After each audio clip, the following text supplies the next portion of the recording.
name of our town is Grover's Corners, New Hampshire. It's just across the line from Massachusetts. Latitude is 42 degrees, 40 minutes. Longitude is 70 degrees, 37 minutes. Running right through the middle of the town is Main Street. Cutting across Main Street on the left is the railroad tracks. Beyond the railroad tracks is Polish Town. You know, foreign folks who come here to work in the mills, a couple of Canuck families, and the Catholic Church. You can see the steeple of the Congregational Church. The Presbyterian is just across the street. The Methodist and the Unitarian are up a block. The Baptist Church is down in the hollow, by the river. Next to the post office is the town hall. Jail's in the basement. Brian once made a speech right from those very steps. It's a nice town, know what I mean? Nobody very wonderful ever come out of it, so far as we know.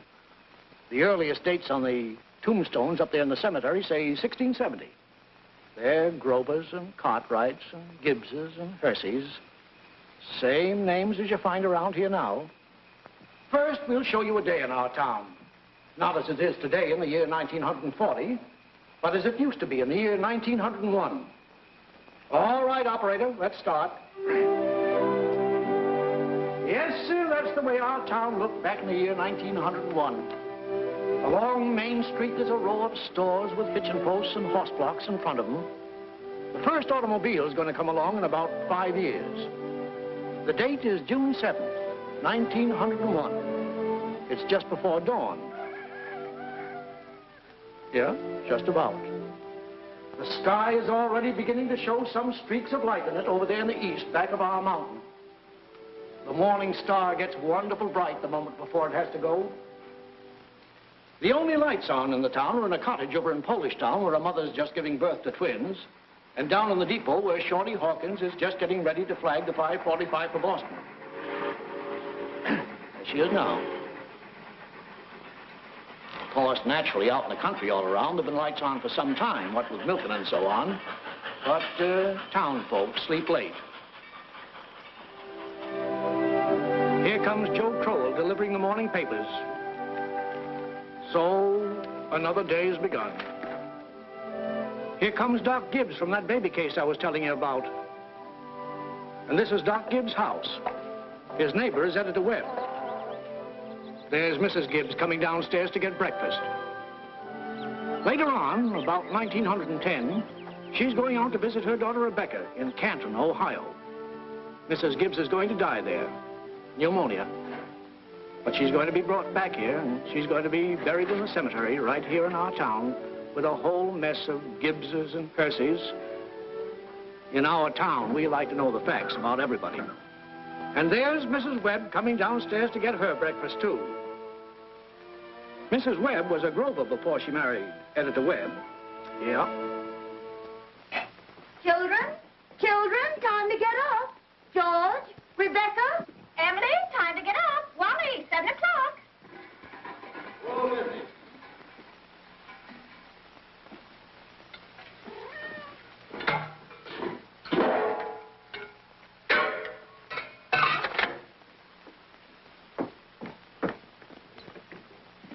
Morning, Hi. Morning, Miss Gibbs. Seems like you're late today. Yeah, something went wrong with the separator. Don't know what it was.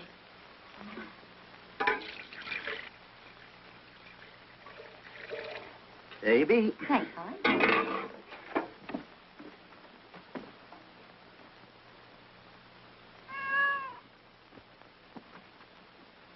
Morning, Miss Webb. Morning, Mr. Newsom.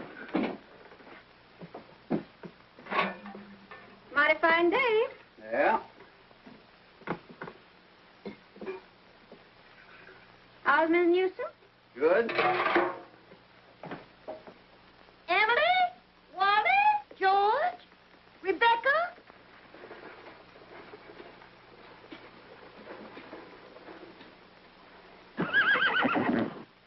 Come on, get up.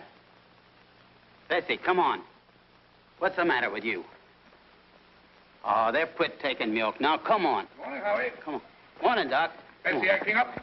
Oh, she's all mixed up about the rot ever since the Lockhart stopped taking a quart of milk a day. She wants to leave him a quart just the same. Keeps scolding me the whole trip. Somebody sick? Twins over at Mrs. Goloslavsky's. Oh, twins. This town keeps getting bigger every year. Come on. Now, come on, Bessie. Morning, Doc. Morning, Joe. What's your paper now? Yeah, I'll take it. Anybody been sick, Doc? No, twins over in Polish Town. Joe, I see your teacher, Miss Foster's going to get married. Yes, sir, to a fella over in Concord. It's clear. How do you boys feel about that? Well, of course, it ain't none of my business, but I think if a person starts out to be a teacher, she ought to stay one. How's the need, Joe? Fine, Doc. Never think about it at all. Only like you said, it always tells me when it's going to rain. What's the telling you today? Gonna rain? No, sir. Sure? Yes, sir. He never makes a mistake? No, sir. Doc? Joe? I want to tell you something about that boy, Joe Crowell. Joe was awful smart, so he got a scholarship to Boston Tech. Yes, gonna be a great engineer, Joe was. But the war broke out, and he died in France. All that education for nothing. Everything all right, Frank? Yes. I declare he's his kittens. Children, hurry up. George, Rebecca. Satan will be ready in a moment. Sit down and drink your coffee. You can catch a couple hours sleep this morning, can't you? Miss Whitworth's coming at 11. Guess I know what's about to. Stomach ain't what it ought to be. All told, you won't get more than 3 hours sleep. Frank Gibbs, I don't know what's going to become of you. You should go away someplace and take a rest. I think it'll do you good.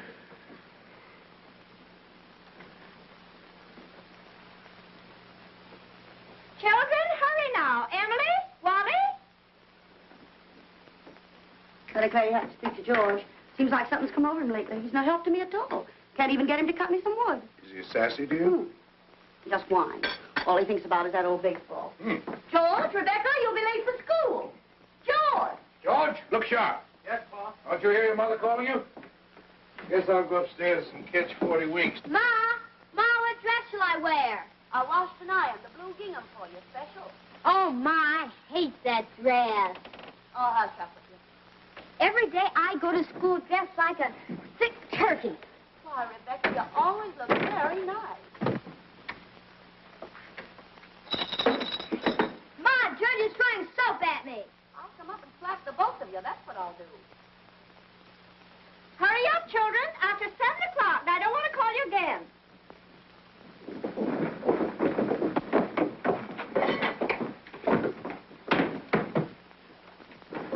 Huh? Children? Children, I won't have it. Breakfast just as good as any other meal, and I won't have you gobbling like wolves. It'll stunt your growth, that's a fact. Wally, put your book away. Oh, Ma, by 10 o'clock I gotta know all about Canada. You know the rules well as I do. No books at table. As for me, I'd rather have my children healthy than bright. Well, I'm both, Mama. You know I am. I'm the brightest girl in school for my age. I have a wonderful memory. Eat your breakfast. Well, I'll speak to your father about it when he's rested. Seems to me like 25 cents a week's enough for a boy your age. I declare, I don't know how you spend it all. Oh, Ma, I got a lot of things to buy. Strawberry fox face, that's what you spend it on. Well, I don't see how Rebecca comes to have so much money. She's got more than $1. I've been saving it up gradual. Well, dear, I think it's a good thing to spend some now and then. Ma, you know what I like most in the world, do you? Money. Eat your breakfast. That's first bell. Gotta go.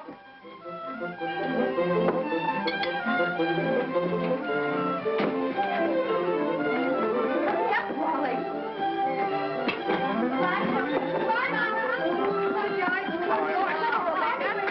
You've been waiting for today. Now walk fast, but you don't have to run. Wally, pull up your pants from the knee. Rebecca, give Miss Foster my best congratulations. Can you remember that? Rebecca, pick up your feet.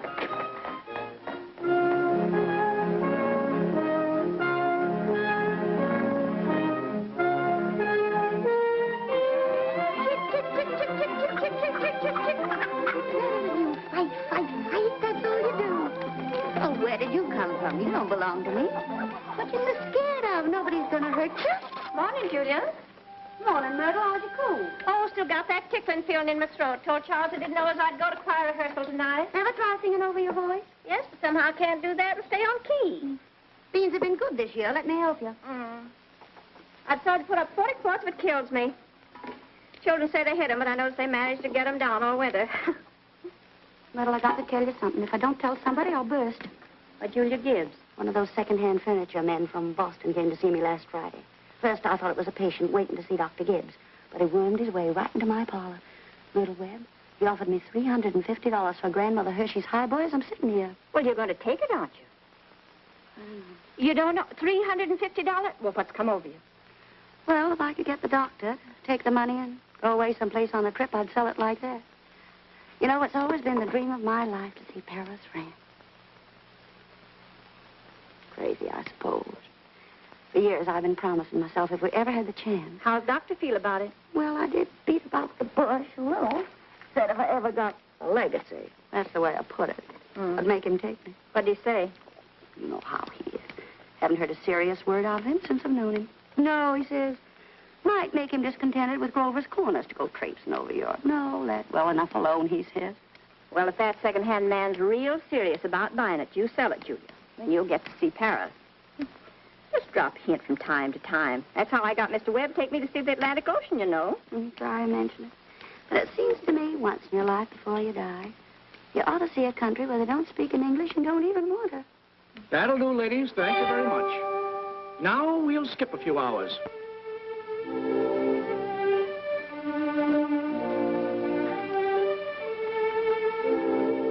Now, before we get on, I think we ought to have a little more information about the town.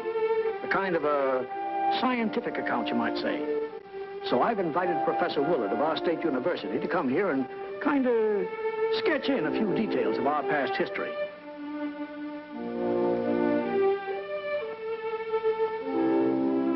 There he is now.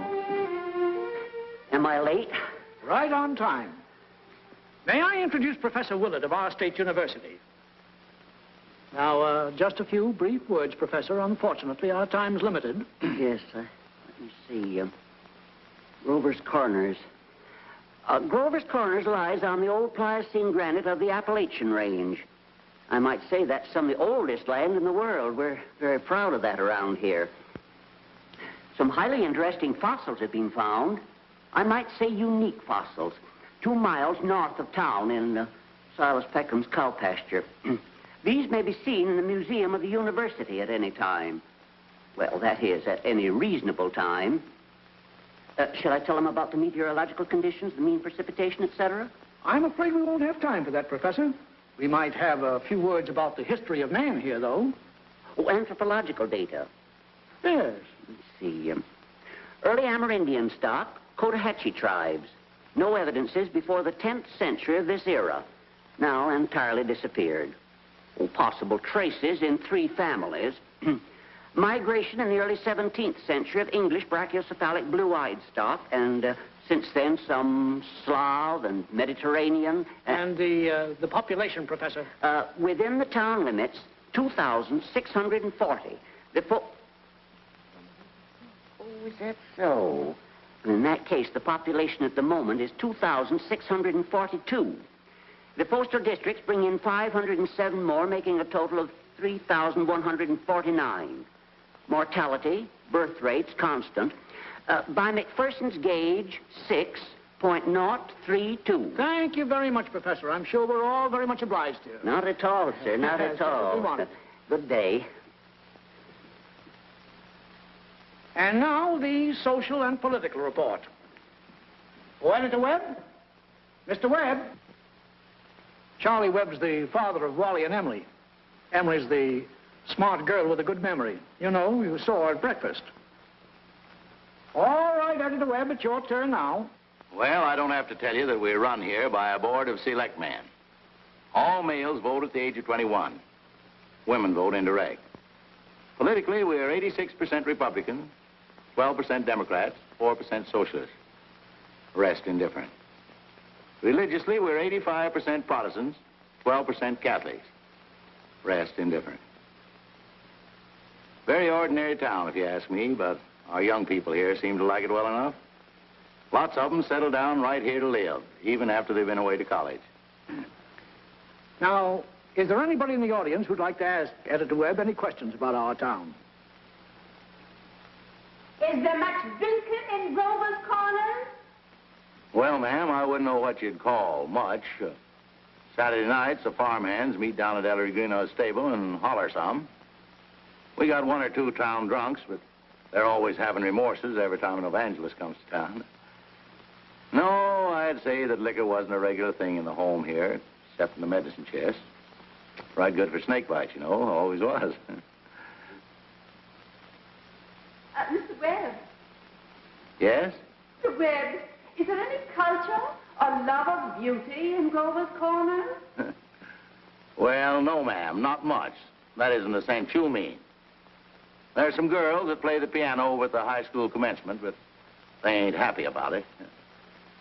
No, there ain't much culture. Robinson Crusoe and the Bible and Handel's Largo, we all know that, and Whistler's Mother. That's about as far as we go. Thank you very much, Mr. Webb. Is there no one in town aware? No, I'm sorry, but we haven't time for any more questions. We must be getting on with the picture. It's getting on in the afternoon. All 2,642 have had their dinners. All the dishes have been washed. There's an early afternoon calm about the town. Charlie Webb's going home to mow his lawn. 1 man in 10 thinks it's a privilege to push his own lawnmower. The afternoon session of school is over. Doc Gibbs is in his office tapping people and making them say, ah, ah. I have to go home and help my mother, I promise. Emily, walk simply. Who do you think you are today? Papa, you're terrible. 1 minute you tell me to stand up straight, and the next minute you call me names. I just don't listen to you. Golly, never got a kiss from such a great lady before. Hello, Emily.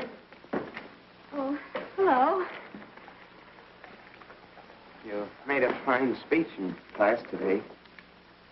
Well, I was really ready to make a speech on the Monroe Doctrine, but the last minute Miss Foster made me talk about the Louisiana Purchase instead.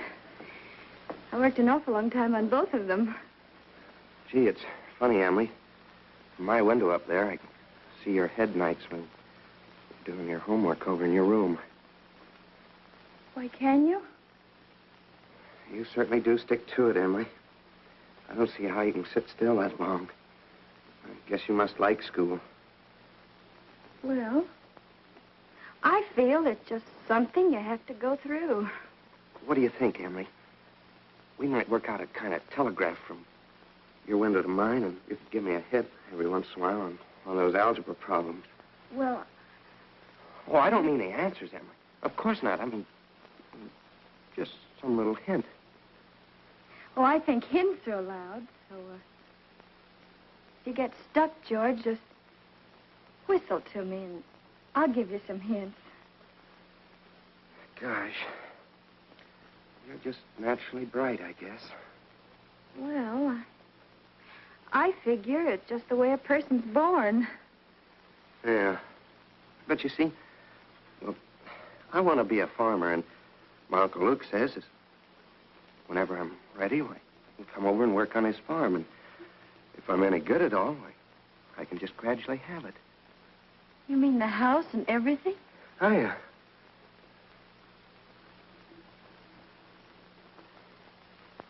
Well, I guess I better be getting off the baseball field. Thanks for the talk, Emily. Afternoon, Mrs. Webb. Hey, George. So long, Emily. So long, George.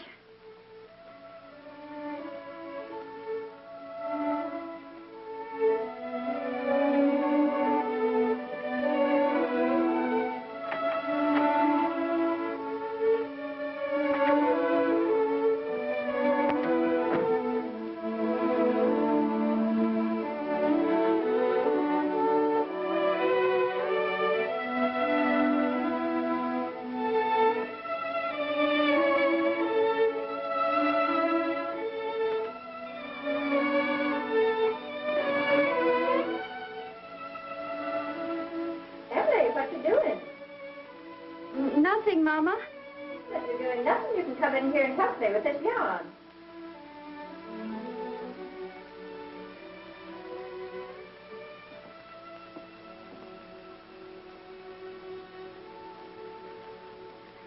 Well, George Gibbs let himself have a real conversation, didn't he?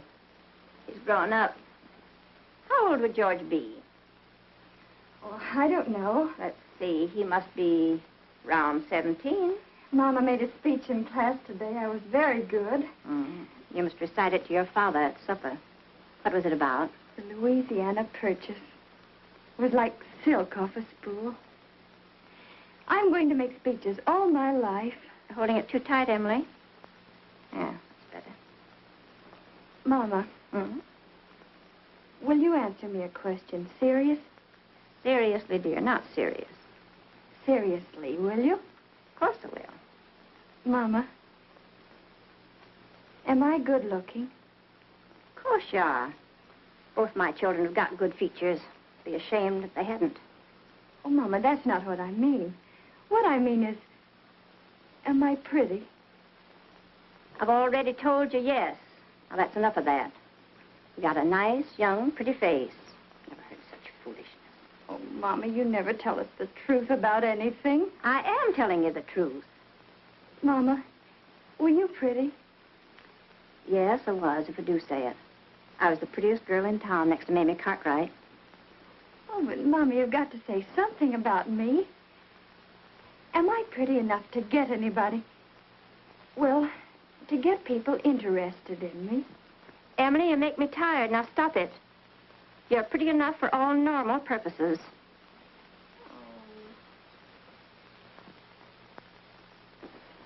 It's evening. You can hear the choir practicing in the Congregational Church. The children are all home doing their schoolwork. The day is running down like a tired clock.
Better. It ain't no miracle. And I'll do it again. Now remember, ladies, music come into the world to give pleasure. I'll try it again.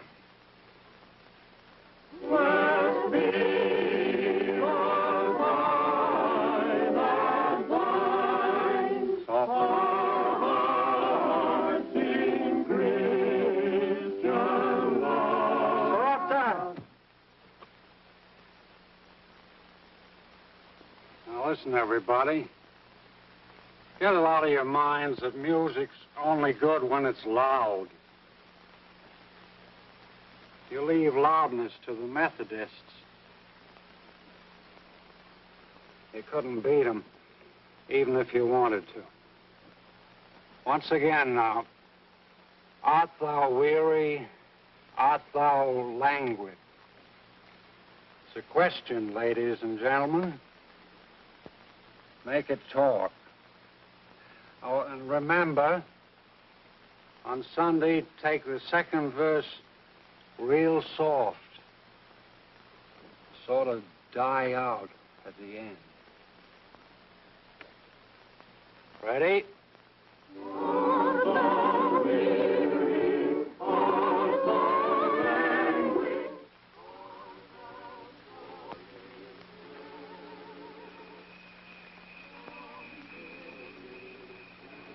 Emily.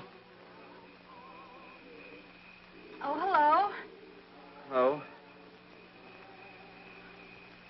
I can't work at all. The moonlight's so terrible.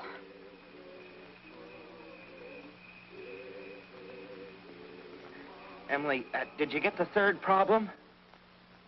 Which? The third.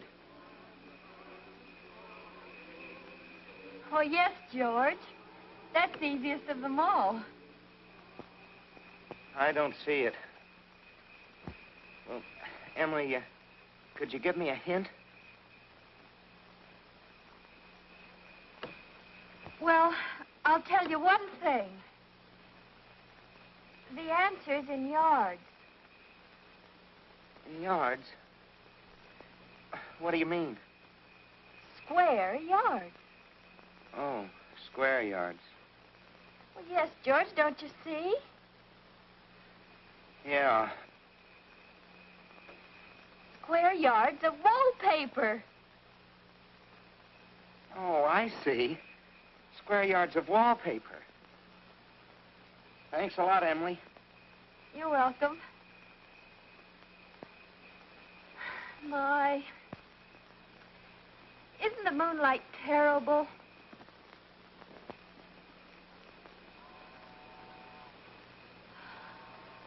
I think if you hold your breath, you can hear the train all the way to Kentucky.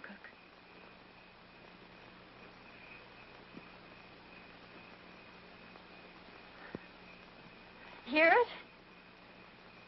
Oh, what do you know?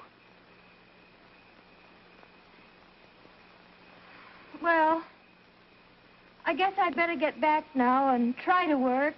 Good night, Emily. Good night, George. Oh, George, can you come down a minute? Yes, Paul.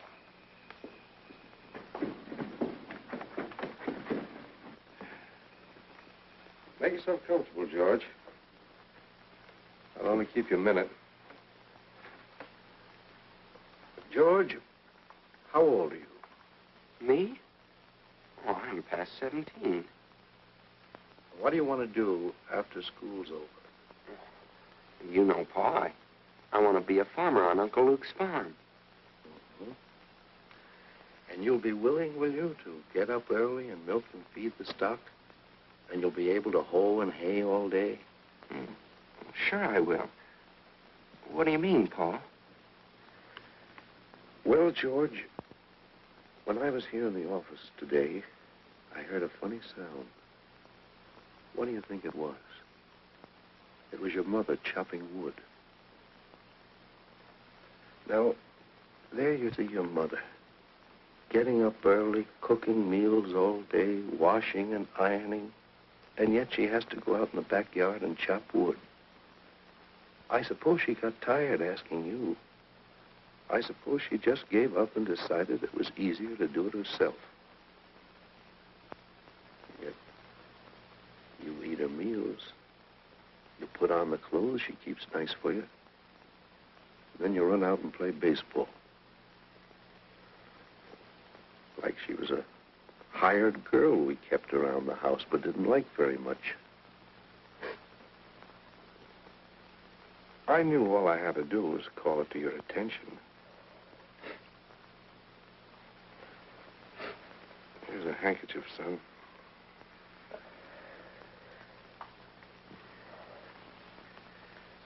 I wonder what's happened to your mother.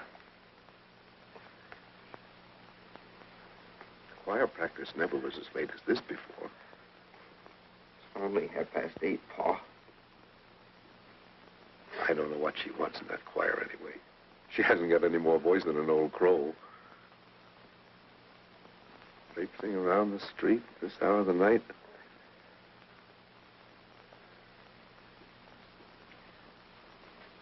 It's just about time you retired, don't you think, George? Yes, Paul.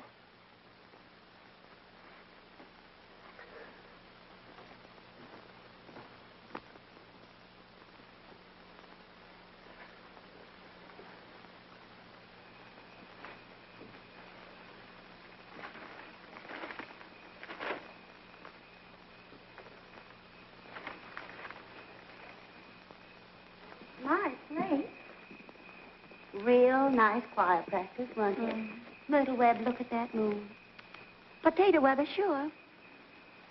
Well, naturally, I didn't want to say a word about it in front of those others. But now we're alone. Really, it's the worst scandal that ever was in this town. What? Why, Simon Simpson. No, Luella.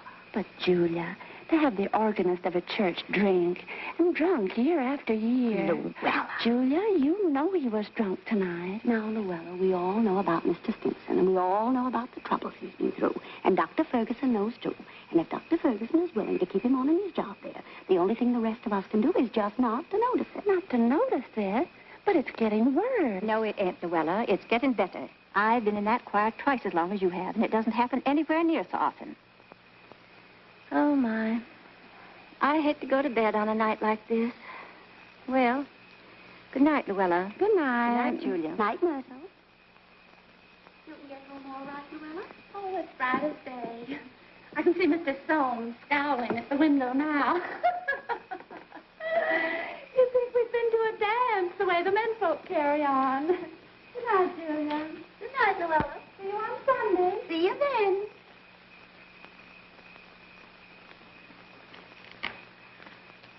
Well, we had a real good time. You're late enough. Frank ain't any later than usual. You stopping the gossip with a lot of hens. Now, don't be grouchy. Smell my heliotrope. What'd you do all the time I was away? Oh, I read as usual. Well, what did the girls gossip about tonight? Believe me, Frank, there's something to gossip about. Simon Simpson? Far gone, was he? Oh, worst I've ever seen. Frank, how's all that going to end? Dr. Ferguson can't forgive him forever. I guess I know Simon as well as anybody in this town. Some people just ain't made for small-town life. I don't know how that'll end. But there's nothing we can do but leave it alone. Get in. Oh, no, not yet. Frank, I'm worried about you. What are you worried about? Well, I think it's my duty to plan for you to get a real rest and change. And if I get that legacy, I'm going to insist upon it. No, Julie, no. There's no sense in going all over that again. Come on. It's getting late. First thing you know, you'll catch a cold. I gave George a piece of my mind tonight. I reckon you'll get your wood chop. For a little while, anyway. You know, Frank, Mrs. Fairchild always locks the front door every night. All the people up in that part of town do. They're all getting too cityfied. That's the trouble with them. They haven't got a thing fit to burgle, and everybody knows it. Good evening, Constable. Good evening, Mr. Webb. Quite a moon. Yeah. All quiet tonight? Simon Stimson is rolling around a little. I just saw his wife moving out to hunt for him. So I looked the other way. There he is now.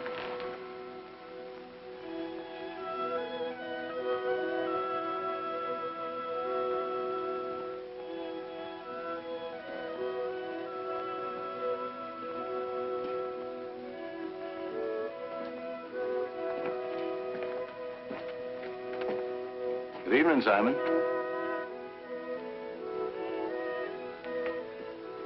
Good evening. Most of the town settled down for the evening. Guess we'd better do the same. Can I walk along with you?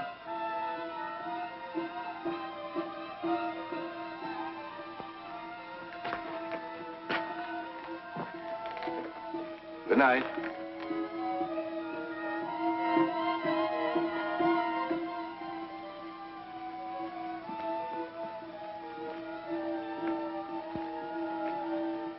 I don't know how that's going to end.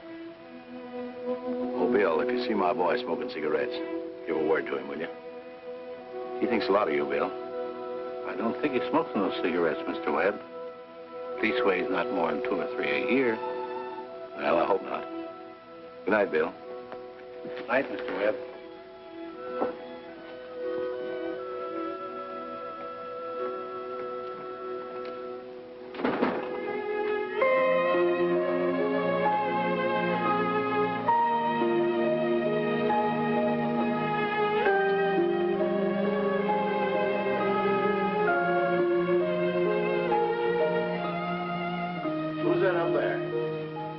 that you, Myrtle? Oh, no, it's me, Papa. Why aren't you in bed? I don't know. I just can't sleep yet, Papa. The moonlight's so wonderful, and the smell of Mrs. Gibbs' heliotrope. Can you smell it? Yes. Having any troubles on your mind, have you, Emily? Troubles, Papa? No. Well, don't let your mother catch you. Good night, Emily. Night, Papa.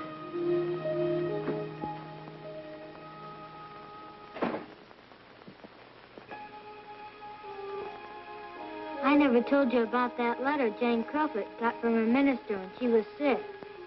He wrote Jane a letter, and on the envelope, the address was like this. It said, Jane Crowfoot, the Crowfoot Farm, Grover's Corners, Sutton County, New Hampshire, the United States of America. What's funny about that? But listen, it's not finished. The United States of America, continent of North America, Western Hemisphere, the Earth, the solar system, the universe, the mind of God. That's what it said on the envelope. What do you know? Yep, and the postman brought it just the same. What do you know?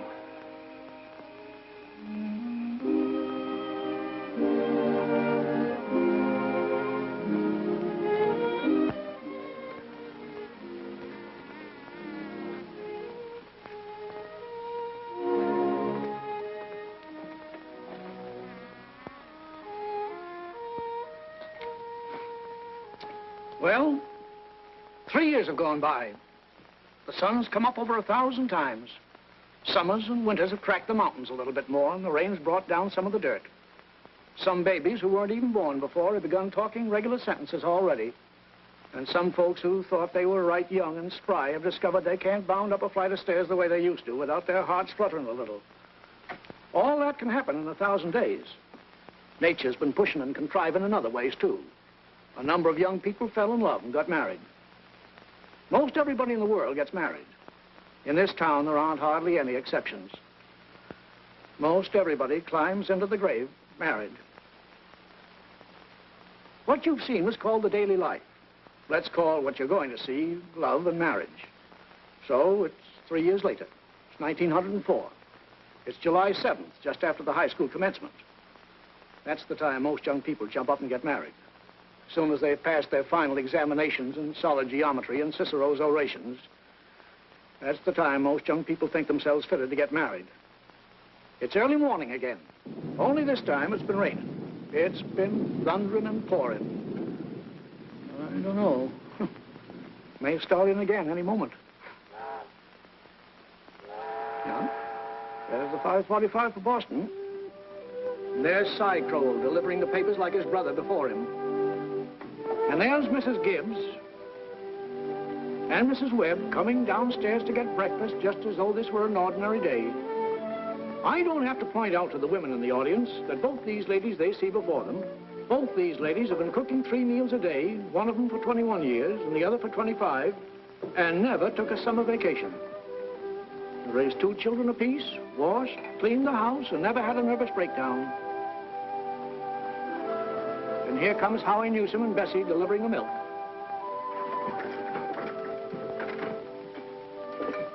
Morning, Howie. Morning, Si. Anything in the paper I ought to know? Nothing much. Except for losing about the best baseball pitcher Grover's Corners ever had. George Gibbs, huh? I don't see how I'd give up a thing like that just to get married.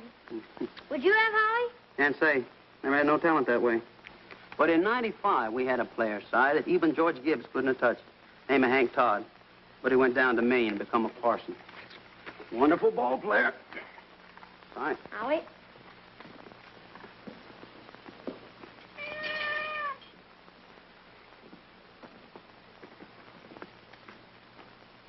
Morning, Miss Gibbs.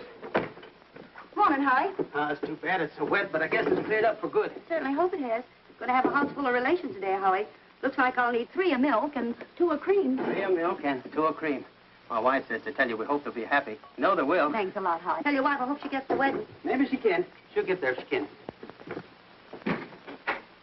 Morning, Miss Webb. Well, Mr. Newsom, told you 4 quarts, but I hope you can spare me another. Yes, ma'am. I brought you a pint of cream, too. Miss Newsom told me special to tell you as how we hope to be very happy. Know they will. Thank you, Mr. Newsom, and thank Mrs. Newsom. We're counting on seeing you at the church. Yes, sir. We hope to get there all right. Couldn't miss that. Well, Ma, day's come. We're losing one of your chicks. Frank Gibbs, don't you say another word. I feel like crying any minute. Sit down, drink your coffee. Groom's upstairs shaving himself, only there ain't very much to shave. He's whistling and singing like he was glad to leave us. Every now and then saying, I do, to the mirror. But it don't sound convincing to me. I declare, Frank, I don't know how he's going to get along. I've always arranged his clothes for him, seen to it that his feet were dry and he had warm things on. They're too young for him. Emily will never think of those things. You'll catch his death a cold within a week. I remember my wedding morning, Julie. Don't stop that, Frank, here. I was the scaredest young fellow in the state of New Hampshire. Thought I'd made a mistake for sure. And when I saw you coming down the aisle, I thought you were the prettiest girl I'd ever seen. The whole trouble was I'd never seen you before. There I was, right in the Congregational Church, being married to a total stranger. Well, how do you think I felt? I tell you, Frank, weddings are perfectly horrible things. Farces, that's what they are. Made something for you. Why, Julie Hersey. French toast. It ain't hard to make. Besides, I had to do something. How'd you sleep last night? Heard a lot of hours struck off. I get a shock every time I think of George setting out as a family man. That great, gangling thing. I tell you, Julie, there's nothing in the world so terrifying as a son. The relation between a father and a son is the dangest, awkwardest... Well, mother and daughter's no picnic, I can tell you. I do. I do. I do. They'll have a lot of trouble, I suppose, but that's none of our business. Everybody's got a right to their own trouble. You know one thing that scared me when I married you? Go along with you. I was afraid we didn't have material for conversation more than it'd last a few weeks.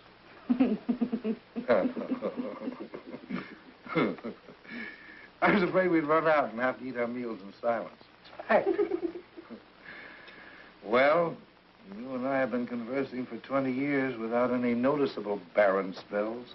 Good weather, bad weather, tain't very choice, but I always find something to say. Did you hear Rebecca stirring around up there? No.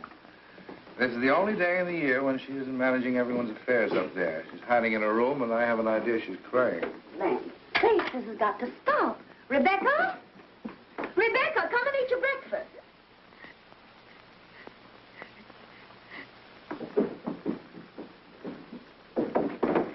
Good morning, everybody. Only 4 more hours to live.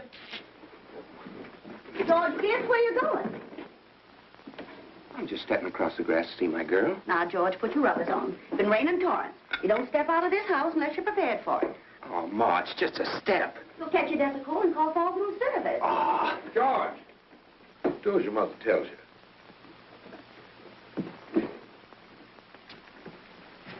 From tomorrow on, you can kill yourself in all weathers. But when you're in my house, you'll live wisely, thank you. Maybe Mrs. Webb ain't used to call us at 7 o'clock in the morning. Here, have a cup of coffee first. Be back in a minute. Good morning, Mother Webb. Goodness, you frightened me. George, I hate to say it, but you understand I can't ask you in. Why not? You know as well as I do a groom can't see his bride on his wedding day. Not till he sees her in church first. Oh, that's just a superstition. Good morning, Mr. Webb. Morning, George. You don't believe in that superstition, do you? There's a lot of common sense in superstitions, George. Millions have followed it, and don't you be the first to fly in the face of custom. How's Emily? She hasn't waked up yet. Haven't heard a sound out of her. Emily's asleep. Well, no wonder we were up till all hours, sewing and packing. Tell you what I'll do, George. You sit down here with Mr. Webb for a minute, drink that cup of coffee. And I'll run up and see that she doesn't come down and surprise you. There's some bacon there. I don't be too long about it.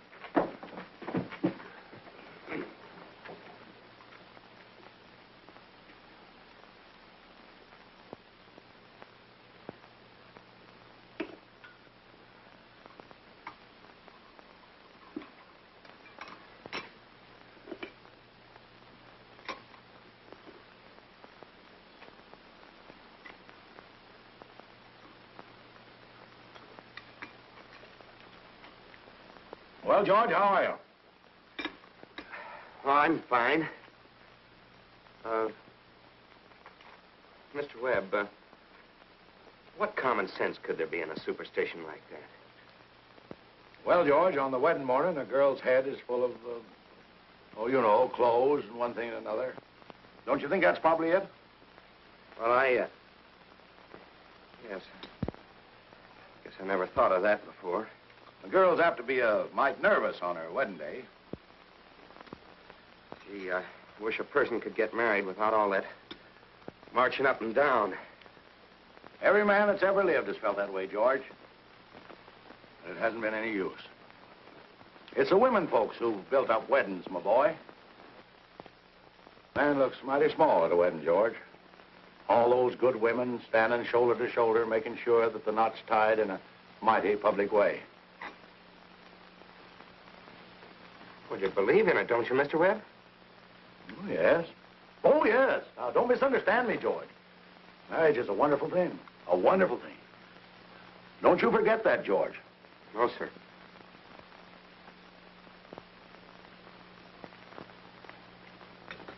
Mr. Webb, how old were you when you got married? Well, you see, I had been to college, and I'd taken a little time to get settled. But Mrs. Webb wasn't much older than what Emily is. Oh, age hasn't much to do with it, my boy. That is, compared with other things. What were you going to say, Mr. Webb? Well, I don't know. Was I going to say something? George? I was remembering the other night the advice my father gave to me when I got married. Yes, he said, Charles, he said, start right off by showing her who's boss. Best thing to do is to give an order about something, even if it don't make sense. Just so she'll learn to obey, he said. Then he said, if anything about her irritates you, conversation or anything, get right up and leave the house. That'll make it clear to her. And oh, yes, he said, never tell your wife how much money you have. Never. Well, I couldn't exactly do that. So I took the opposite of his advice, and I've been happy ever since. So let that be a lesson to you, my boy. Never ask advice of anybody on personal matters. George, Emily's got to come down and eat her breakfast. She sends you love, but she don't want to lay eyes on you. Goodbye. Goodbye. Myrtle, I guess you didn't know about that older superstition. What do you mean, Charles? Since the caveman, no bridegroom should see his father-in-law on the day of the wedding or near it. Remember that.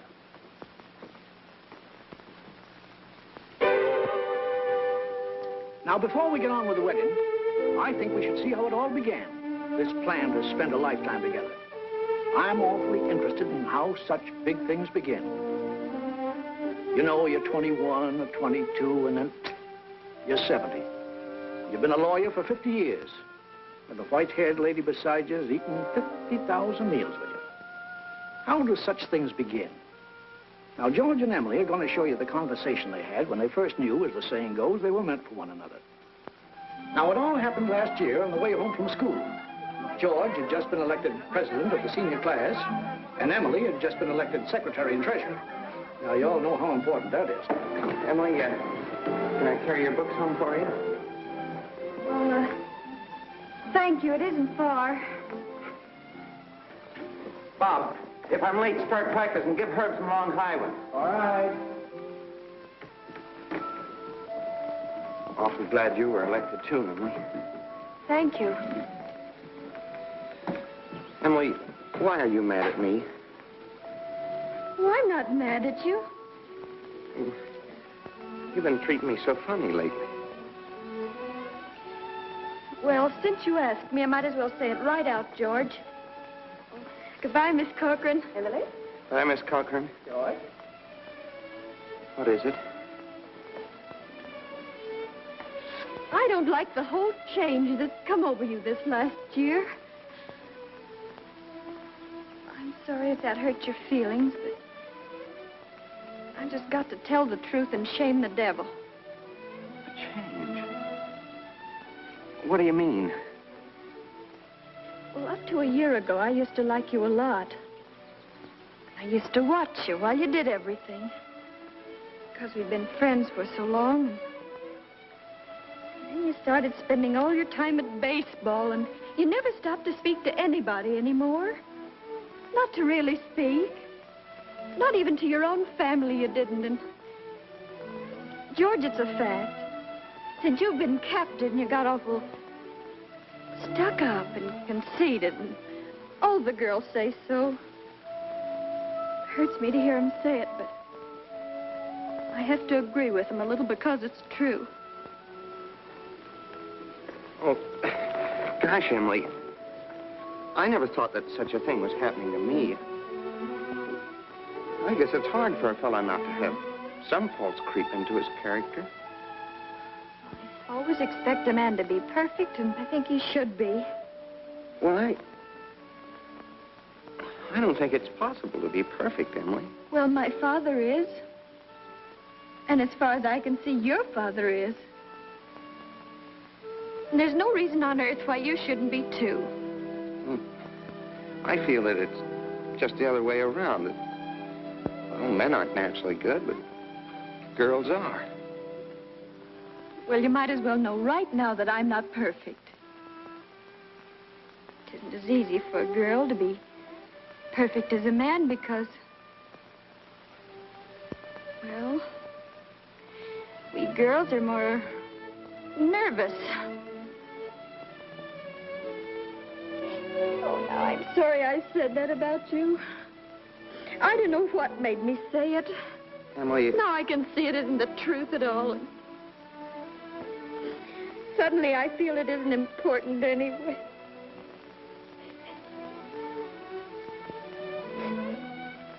Emily, would you like a ice cream soda or something before you go home?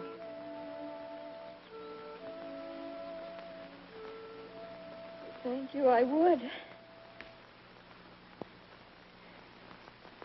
Hello, George. Hello, Emily. Hello, Miss Morgan. Well, what can I do for you? Why, Emily Webb, what you been crying about?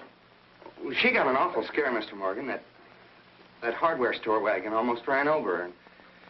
Everybody says that Tom Huckins drives like a crazy man. Well, here, let me give you a glass of water. Gracious, you look all shook up.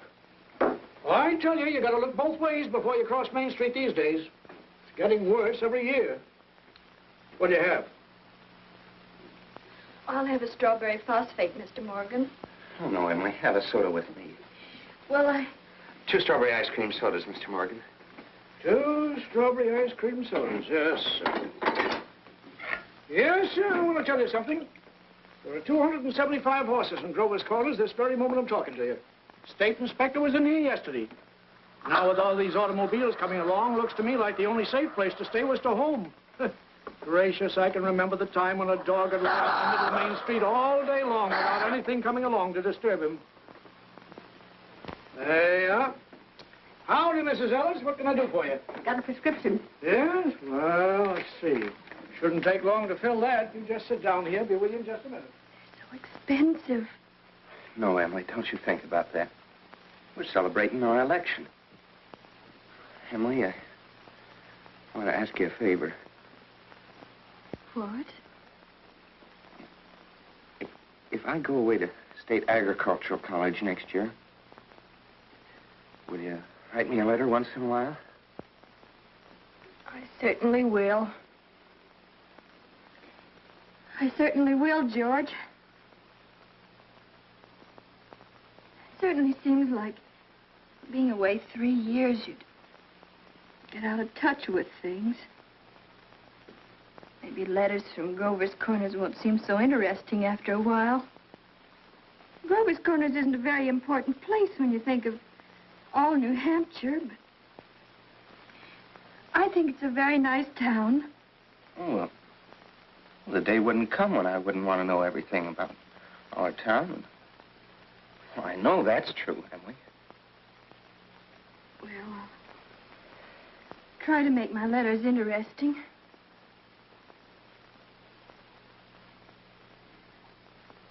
You know, Emily, meet a farmer, I ask him if he thinks it's important to go to agricultural school to be a good farmer. Why, George. Yeah, and some of them even say it's a waste of time. And well, you can get all that stuff anyway in the pamphlets the government puts out. Well, Uncle Luke's getting pretty old, and he's about ready for me to start taking over his farm. Tomorrow, if I could.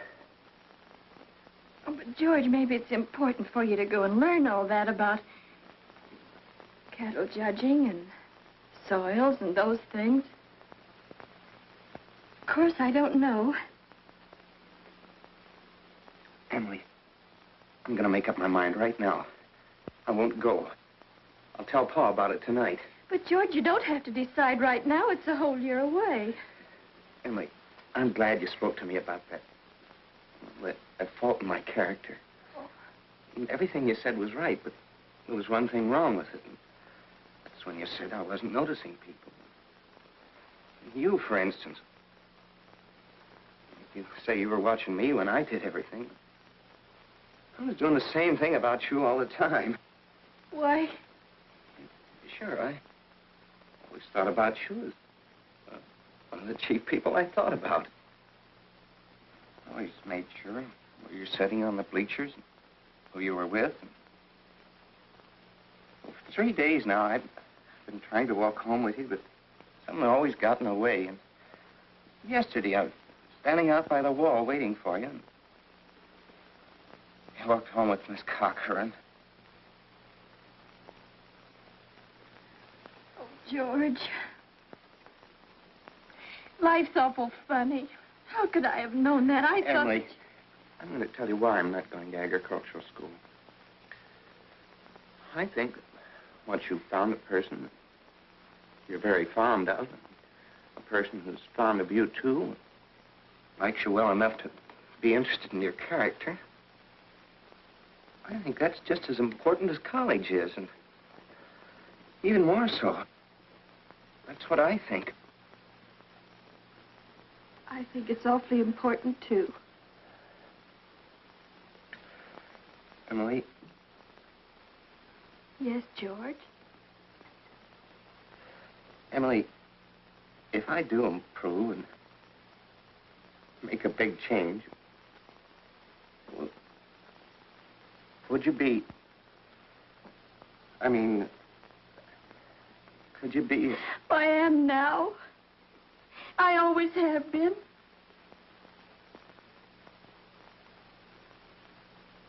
So I guess this is a pretty important talk we've been having. Yes. Yes.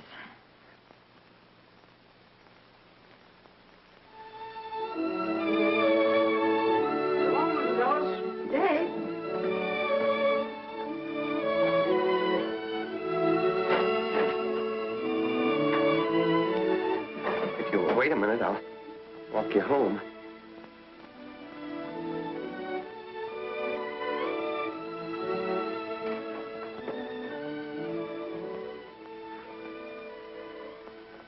Mr. Morgan. Yes? I'll have to go home and get the money to pay you for this. Why, George Gibbs, do you mean to tell me that But, Mr. Morgan, I had a reason. Look, I'll leave my gold watch with you until I get back. No, you keep your watch, George. I'll trust you. But I'll be back in 5 minutes. I'll trust you for 10 years, George. Not a day more, though.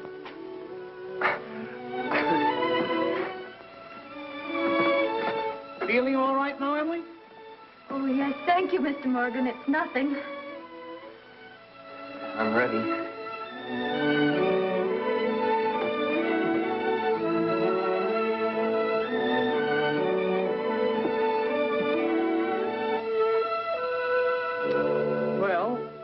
Now to get on with the wedding. There's a lot of things to be said about a wedding. We can't get them all into one wedding, naturally. Especially not a wedding in Grover's Corners, where weddings are mighty short and plain. People think a lot of thoughts during a wedding. The bride, the groom, the relatives and the guests, and even the minister. Yes, a lot of thoughts go on during a wedding. I've married 200 couples in my day. M marries N. Millions of them. The cottage, the go-kart, the Sunday afternoon drives in the country, the first rheumatism, the grandchildren, the second rheumatism, the deathbed, the reading of the will. Once in 1,000 times, it's interesting.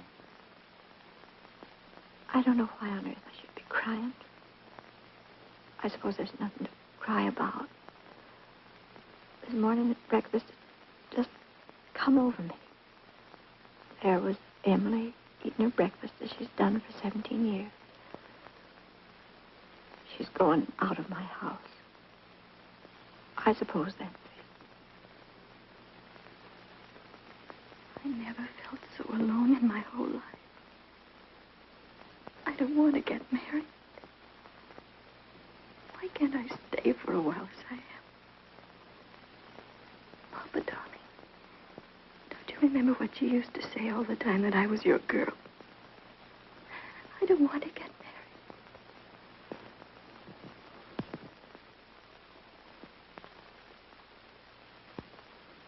Gee, I'm gonna get married. I'm grown up. I'm getting old. I don't want to get old. Taking on all these responsibilities. Why is everybody pushing me so? All I want to do is be a fella. And I'm going to get married.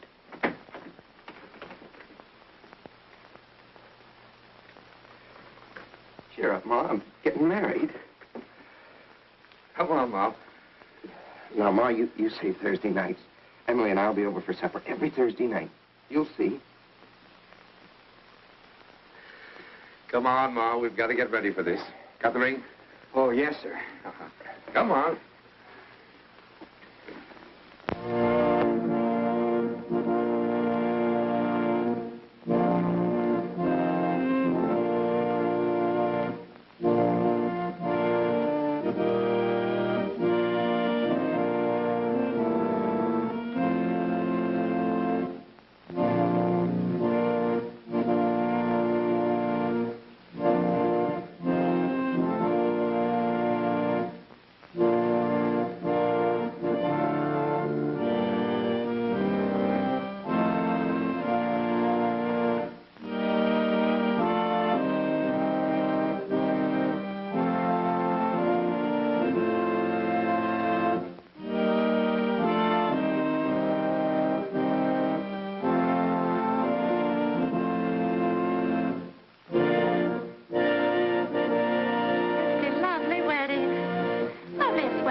Dearly beloved, we are gathered together here in the sight of God and in the face of this company to join together this man and this woman in holy matrimony.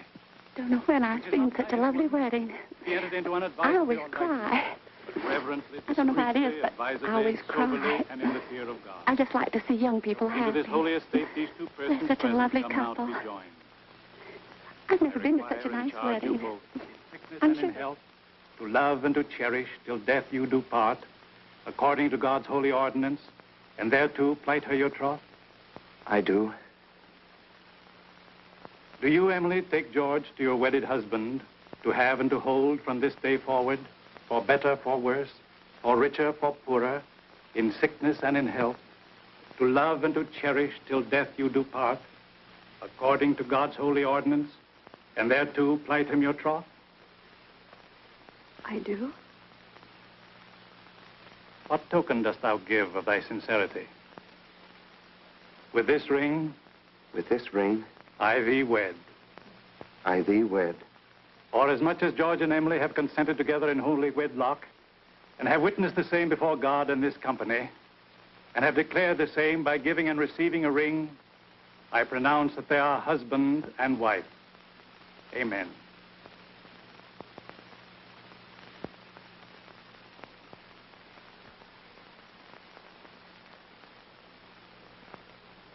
Me first.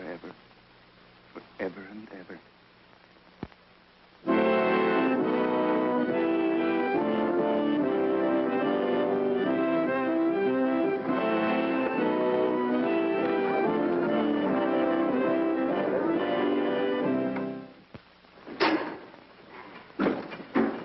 Pay you first of the month, like usual. Hey, you, Howie.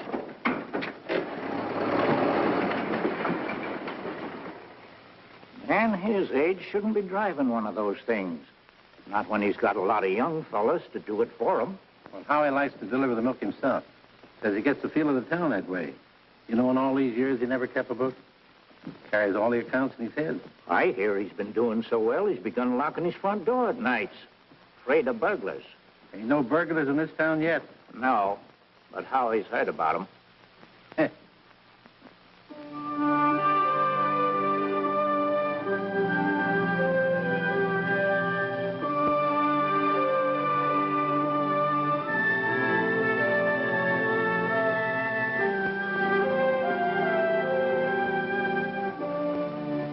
This time, 9 years have gone by, friends. It's the summer of 1913. Gradual changes in Grover's Corners. Horses are getting rarer. Farmers are coming into town now in Fords. Still, you'd be surprised, though, on the whole. Things don't change much around here. This is an important part of Grover's Corners up here in this hilltop. Lots of sky, lots of clouds, often lots of sun, moon, and stars. Certainly a beautiful spot up here. I often wonder why people want to be buried in Woodlawn or Brooklyn when they might pass the same time up here in New Hampshire. Over here are the old stones. 1660, 1670. Strong-minded people who come a long ways to be independent. Over here are some Civil War veterans. Iron flags on their graves. New Hampshire boys. They had a notion that the Union ought to be kept together, although they'd never seen more than 50 miles of it themselves. All they knew was a name, friends. The United States of America. The United States of America. And they went and died about it.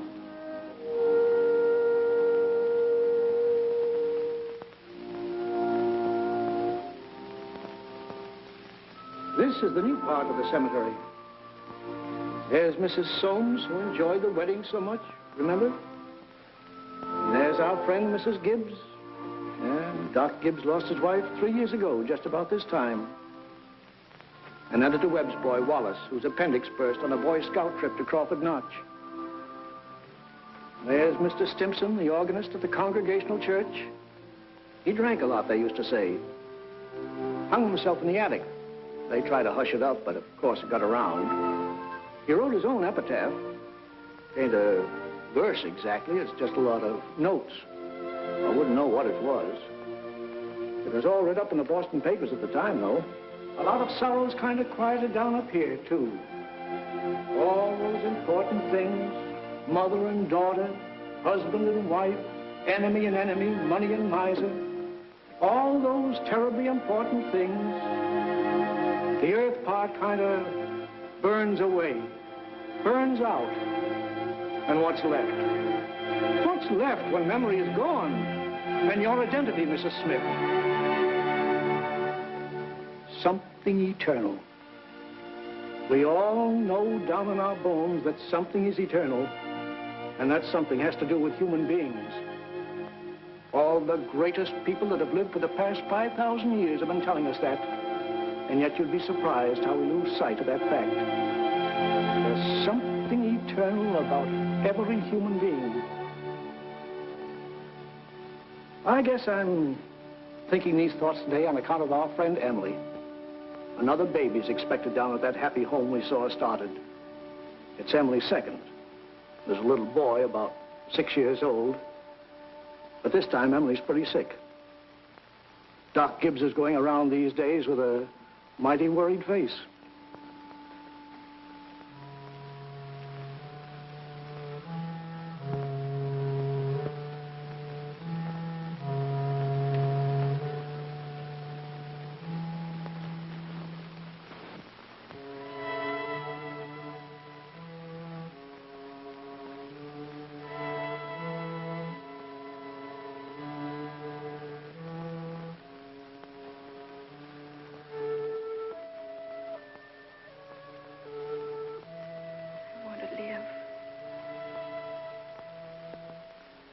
want to live.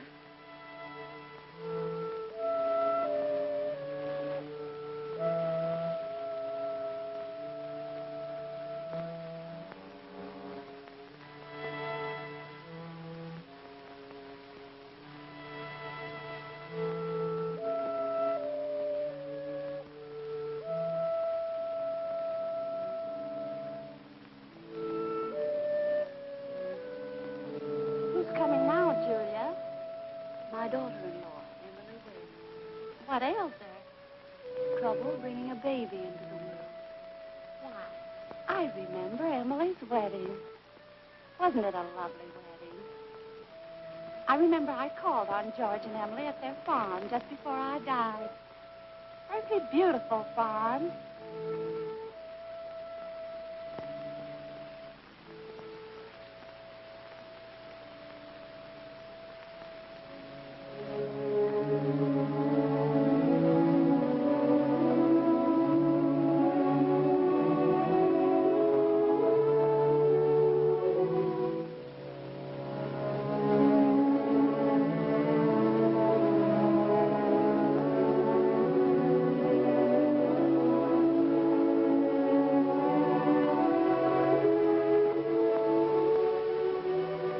Dear friends, as we gather here in the last tribute of memory to our loved one, Hello, Mother Gibbs. let us remember the words of Hello, the Master. Emily.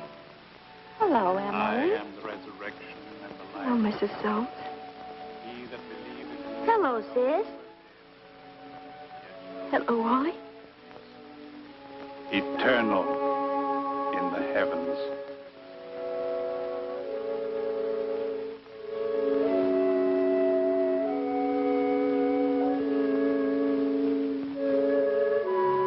Mother Gibbs, they're going. Yes, dear.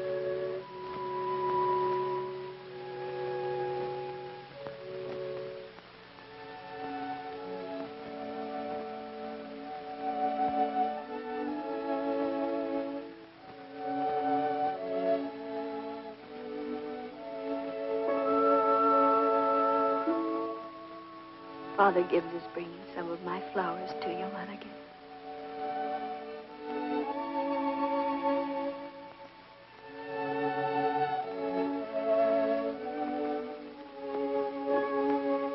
Mother Gibbs, I never realized how troubled and sad he looks. I loved him so. Father Gibbs. Father Gibbs.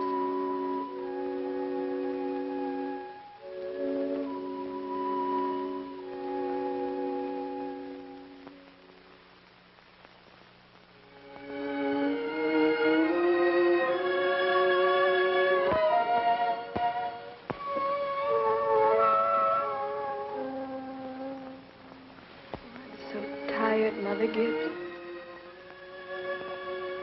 Mother Gibbs, when does this feeling go away? Seems strange here. How long does it... dear. Just wait.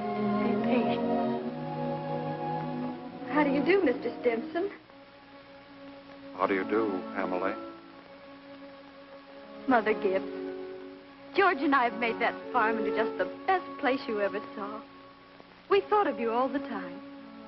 We wanted to show you the new barn and a great long cement drinking fountain for the stock. We bought that out of the money you left us. I did. Mother Gibbs, don't you remember? The legacy you left us. Why, it was more than $350. Oh, yes. Yes, Emily. It won't be the same to George without me. But it's a lovely farm. My boy's spending the day at Mrs. Carter's. Oh, Mr. Carter, my little boy is spending the day at your house. He is? Yes, he loves it there. Mother Gibbs, one can go back in memory and live each of those days over again. Why, just then for a moment I was thinking about the farm. For a moment I was there. And my baby was in my arms as plain as day. Yes, but when you've been here longer, you'll realize that our life here is to forget all that. To think of what is ahead and be ready for what is ahead. But Mother Gibbs, how can I ever forget that life? It's all I know. It's all I have. One can go back and live all those days over again. I feel it. I know it. You not only live it, you watch yourself living it. I'll choose a happy day. Oh, Emily, it isn't wise. Really, it isn't. I'll choose the day I first knew I loved George.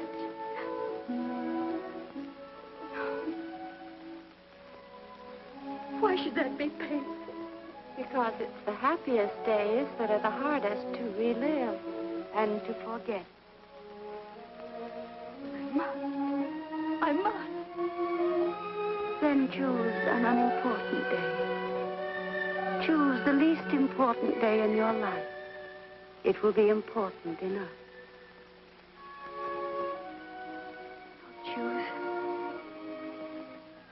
I'll choose. Yes, Emily. Think hard. Remember.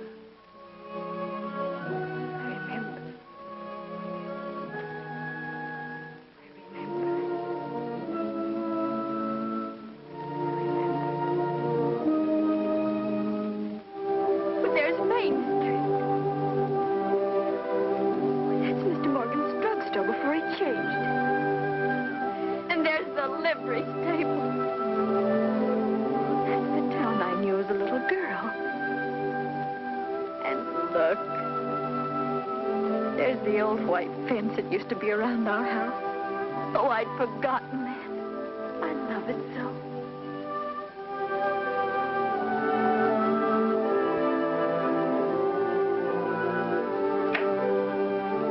There's Mama coming downstairs to make breakfast.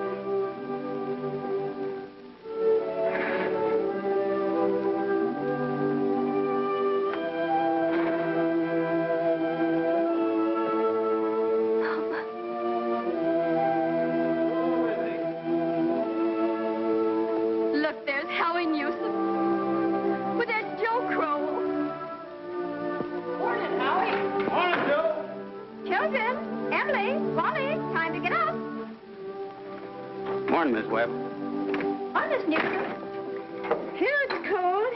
Yes, and below by my barn, Miss Webb. Keep yourself wrapped up, Mr. Newsom. Yes, sir. Oh, tell Emily many happy returns of the day. Now I know. It's my 16th birthday. Mama, I can't find my blue hair ribbon anywhere. Just open your eyes, dear, that's all. I laid it out special for you on the dresser there. If it were a snake, it'd bite you. How young Mama looks. I didn't know Mama was ever that young. Morning, Howie. Morning, Mr. Webb. There's Pop. You're up early. Yeah, I've been back from old college, New York State, to make a speech. Any news here? Yeah, Constable was called up this morning to rescue a foolish fellow. Darn near froze to death he was. We'll put that in the paper. Morning, Mother. Well, there you are back at last. How'd it go, Charles? Oh, fine, I guess. I told him a few things. Everything all right here? Yes, can't think of anything that happened special. Been mighty cold.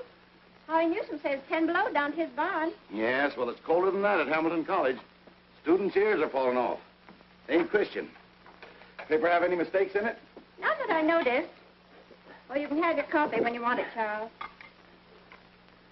Don't forget it's Emily's birthday. Did you remember to get her anything? Got it right here. Where's my girl?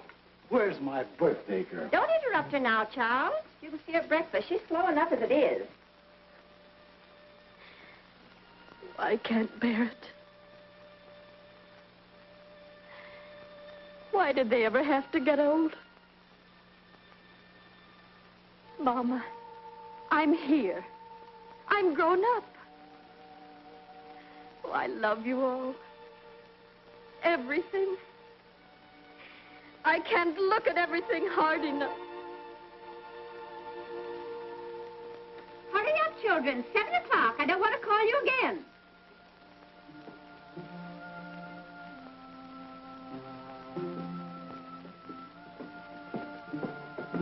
Morning, Mama. Well, now, dear. A happy birthday to my girl and many happy returns. Prize is waiting for you on the table there. Oh, Mama, you shouldn't have. Can't I? Can't. Birthday or no birthday, I want you to eat your breakfast good and slow. I want you to grow up and be a good, strong girl. That and the blue package is from your Aunt Carrie.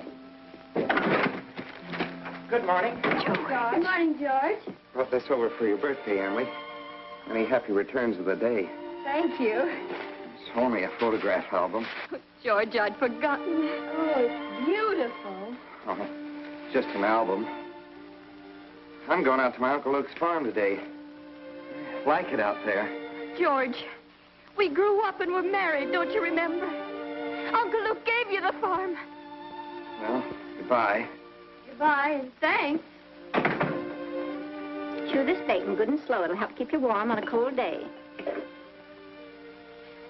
Mama, just look at me for 1 minute as though you really saw me. Mama, 12 years have gone by. I'm dead. I married George Gibbs, Mama. Wally's dead, too. Mama, his appendix burst on a cabbing trip to Crawford Notch. We felt just terrible about it, don't you remember? Just for a moment now, we're all together. Mama, let's be happy just for a moment. Let's look at one another. That and the yellow package is something I found in the attic among your grandmother's things. You're old enough to wear it now, and I thought maybe you'd like it. Oh, and this is from you. It's lovely. It's just what I wanted. It's beautiful. I hoped you'd like it. Wally has a present for you, too. He made it an annual training class. Be sure and make a fuss over it. Your father's got a surprise for you, too. Don't know what it is myself. There he comes. Where's my girl? Where's my birthday girl? I can't, George.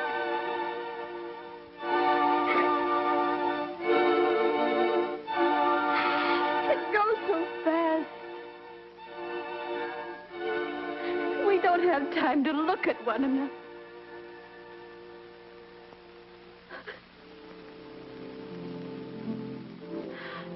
Oh, I didn't realize. So all that was going on. And we never noticed. First I go back to my grave. Wait. One more look.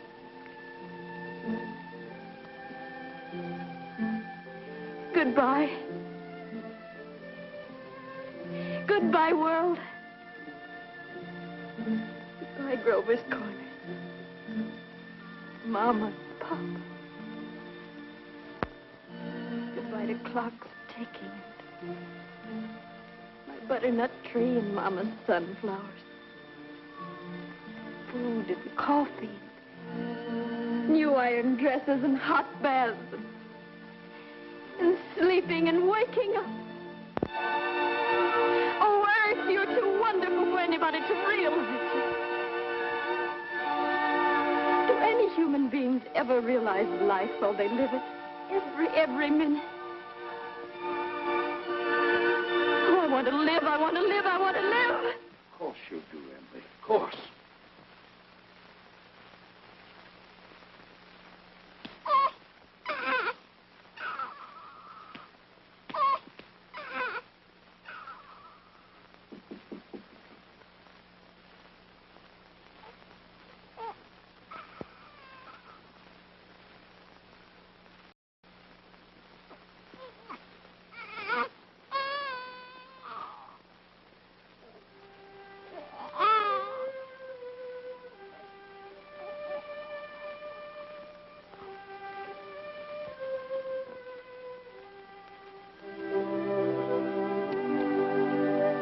Everybody's asleep in Grover's Corners. Oh, there are a few lights on. Down at the depot, Shorty Hawkins has just watched the Albany train go by. Of course, out in George and Emily's farm. They're still up. Talking over the new baby, I suppose. It's like what one of those Midwestern poets said. You gotta love life to have life, and you gotta have life to love life.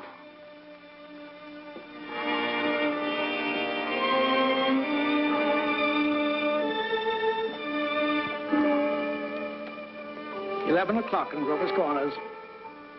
Tomorrow's another day. Everybody's resting in Grover's Corners. You get a good rest, too.